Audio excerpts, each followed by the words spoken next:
What's going on, good people? Welcome back, Grinded Grace family. This is your co-host, Charles Hopkins, and I'm here with my other host, Michael Hillman, and we are Grind and Grace. Well, at least that's what we're representing. His name is not Grind, and my name is not Grace. Like, that's not how we do, but we're just saying it's grinding. Let's grind gracefully, good people.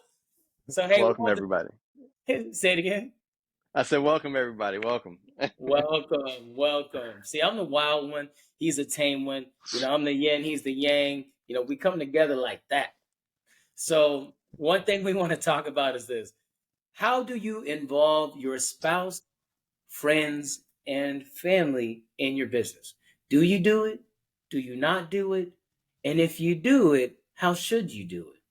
So, Mr. Hillman, do you want to give us a clue on what it is Yes. you do? So I'll kick it off. And there's a learning perspective on this. Now, I I have a problem involving anybody that I can't fire. Mm. And so I'm against involving my wife into the business, my spouse, Mm. because if I can't fire her without hurting our relationship, then I don't want to do it. And that goes for the same with friends and family. Now, you and I are different people and we have different perspectives on things. And so it's not a one shoe fits all scenario because I know companies that have their friends and family involved and they're good companies. They're Mm. not big. I've never seen a big company that involves friends and family, but I have seen family owned businesses and run businesses do well. It's Walmart possible to excluded do it right. because Walmart is huge. Walmart huge. And I was also Yeah. going to say Steve Jobs and Steve Wozniak, they were friends, but they were Yeah, like but just they were, at the head. I don't know if they hired all their friends or so. Maybe they did in the beginning in the garage. yeah, yeah. I mean, they're co-owners of the company. I mean, it's Mhm. like I have a partnership. Now that's a little bit different. Where you're equals, it's a little bit different. But if you have a, subordinate relationship with a friend, uh, that would cause problems. Mhm. You I mean, know, go ahead, go ahead. no, I was just saying like because if they if they're doing what they're supposed to do, everything is great. You don't have any Yeah. issues, and the What if relationship can they flourish. don't do what they're supposed to Yeah, do? Because I've been exactly. Yeah, and that's most there. likely going to be the case. Yeah. I've never seen an employee that hadn't had to be reprimanded at some point in time in their employment. Yeah. Yeah. But what I realize is even when you need to feel the need to correct a person or to give them feedback, I've I've seen to where 90% of the time that person doesn't believe they even need the feedback. And matter of fact, they're like, even why are you bothering me with this foolishness? And I'm just like, okay, well, money is flowing into your bank account. And so technically I'm your customer. I should have some say on, what I need from you. But one thing I have heard, or one thing I do use in practice, I got this from Dave Ramsey. Now, like he said, Hillman and I were different people. And Dave Ramsey says the only ship that won't sail is a partnership, right? And so historically, I've tried to have partners in the past. It really hasn't worked out for me. But, I know with you, Hillman, you've had a lot of success in that. And so one thing I do say is if you do have a partnership, at least come in to the partnership with these five things. They call it the five Ds, right? What happens in case of disinterest? What happens? You have to put together a partnership agreement that covers what happens in case of disinterest, what happens in case of disability. God forbid they get disinterest, like, hey, look, I don't want to do this anymore. Disability is like, hey, I've got cancer now, and I don't want, I need to spend my time with my wife, my kids. What happens in case of divorce? Well, hey, I split up with my spouse. Now you end up being partner with another spouse because in a divorce they get half of everything, half of everything you own. So they could actually, you could be a partner with a person who is literally trying to sabotage you based on something that happened between somebody else. What happens in case of drugs? Okay, hey, this person is out of it now; they're no longer coherent. what happens in case of death. And then if you cover the 5 Ds like that in any partnership agreement, and it's something that says, hey, if this, then that. If a divorce happens, 100% of the shares are required. I'm required to buy you out, or just have something that indicates that, and that'll at least protect the main ship right there. What do you think, Hilma? Yeah. I think those are really good points. And those are not things that I have in place specifically with my partner. Uh, my and it's crazy that my partner and I are like the same person, like this split in half. So like the amount of integrity that we work with together, uh, I just it's so rare. Mm-hmm. And he he's been in business for over 20 years before we even started a business together. And he said he would never do a partnership because of all these issues that come about with partnerships. And him and I just gel together in that way. And one of the ways that dispute resolution is one of the most important things in maintaining our partnership and relationship. And the way we handle it is if we both don't agree, it is not happening. Nobody can make a unilateral decision. And that solves all questions. That solves all issues. Like, oh, I want to do this with the business. I don't agree. It doesn't happen. Mm. And Good. so That's actually we good. either we either both agree or we disagree. And it Right, doesn't right. happen. That's good. Yeah. It's extremely rare to have that type of, but trust me, your business is successful. I've met your partner at least virtually. I mean, and he is amazing. I mean, if I met I was gonna say a guy's name, but I don't want to put him on blast. I don't know if you, but Yeah. yeah, if I met a person like that, I would love to have him on my team too. Shoot, I break Yeah. all my rules. I have partnership, but I still put the 5 Ds in place. I would still do that, but Yeah. I'll be more interested at least. Yeah. I mean, we actually don't have a formal partnership. So Okay. I'm actually 100% owner of the Oh, company. okay.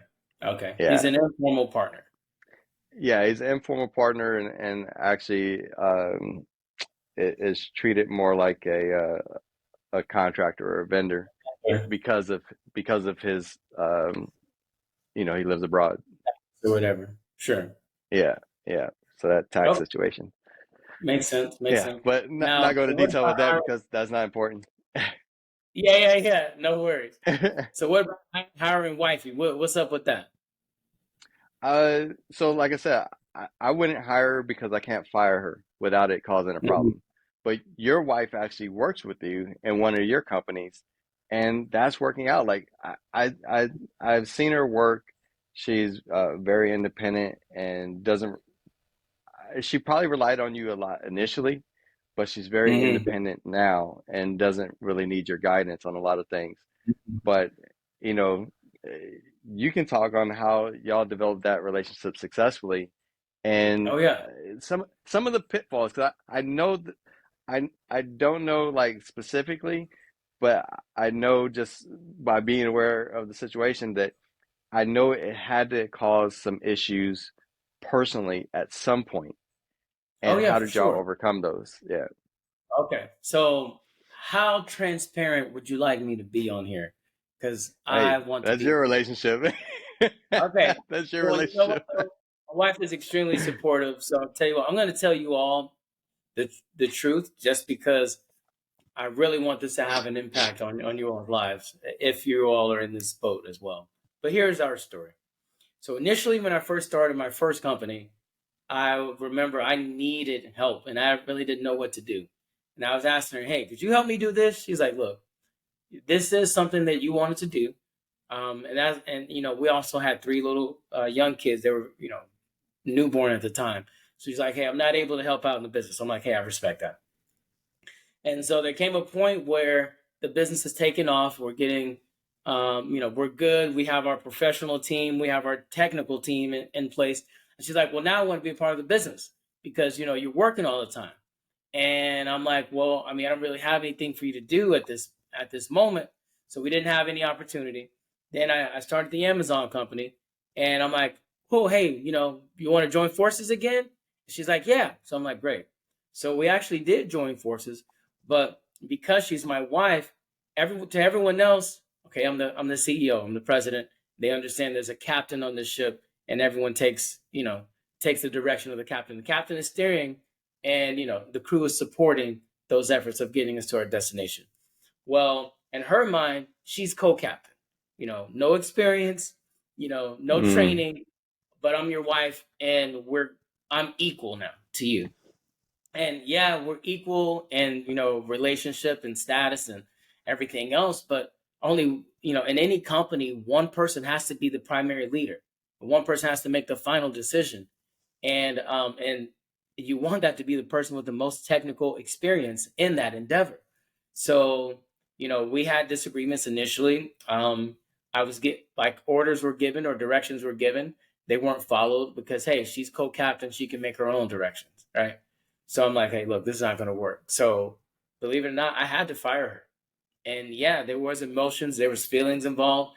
We got over it, but and she would talk about that. Yeah, no, he fired me from his company. Um, but then guess what? We started talking about. We actually did get a counselor. We got a marriage counselor, and we started talking. And what it boiled down to is, we were both butting heads because we were trying to be heard. And so I'm like, okay, I ultimately respected where she was coming from. So we tried it again. Then I put better parameters in place. Dave Ramsey also says that to be unclear is to be unkind. So I tried to be as crystal clear as possible up front. Hey, if we do this again, these are the parameters. It must be followed. I have to be able to rely on you. I can't if I give you a task and it's not fulfilled. Just I'm going to follow the same write up procedures that I'm following in a normal team member because your success is our success. And if you're not doing what you're mm, supposed to do, it's going to hurt us both. And I need to rely on my team. I have to. It's yeah. impossible for me to do everything in a business that runs 7 days a week, plus do all the other things I'm doing. So with that kind of clarity and her understanding what's on stake was a night and day difference the second time around. And she's been a beautiful asset to the team. Literally both, figuratively and literally a beautiful asset to the team. And I'm very grateful for her. So, I mean, it can work. It doesn't mean it's all sunshines, butterflies, and rainbows all day, because we still have our disagreements. But at the end of the day, like she's an outstanding team member, and I love her for that. I mean, I love her Yeah. period, but I'm grateful for it. Yeah. No, that's good. I'm really glad that it worked out for you. And like just like I have a special situation with having a partner, you have a special situation where your wife is able to work with you. And I think what comes into play is that your roles in your household are are aligned correctly. Where you're the head of the household. And this may be a little bit controversial, uh, but a lot of women in today's age want to be seen as equal, and even in a marriage and in a household, they want to be equal. And Mhm. if you have two heads on a body, you have a monster, and Huh? that's not That's going to good. work out. Yeah, and Good. so having the proper alignment in your household, um, you know, thankful, thankfully for us, we have a biblical alignment, and but not everybody has that background, so there's not an alignment set out for them. Like there's No. no roadmap for them to follow, and I would suggest getting your household right before involving them in your business, because the downfall of one is the downfall of the other. And so it'll collapse like dominoes. So make Got sure it. your house is in order before you try to get your business in order. Yeah. That's So good. we've actually reached our time. If you want to wrap this up, man. Well, that's fantastic. Make sure your house is in order before you get your business in order. And at the end of the day, where there's unity, there's community, and more can happen when you're unified. So thank you all for listening. We're gonna keep bringing those nuggets. Stay tuned. God bless. Peace. All right. God bless.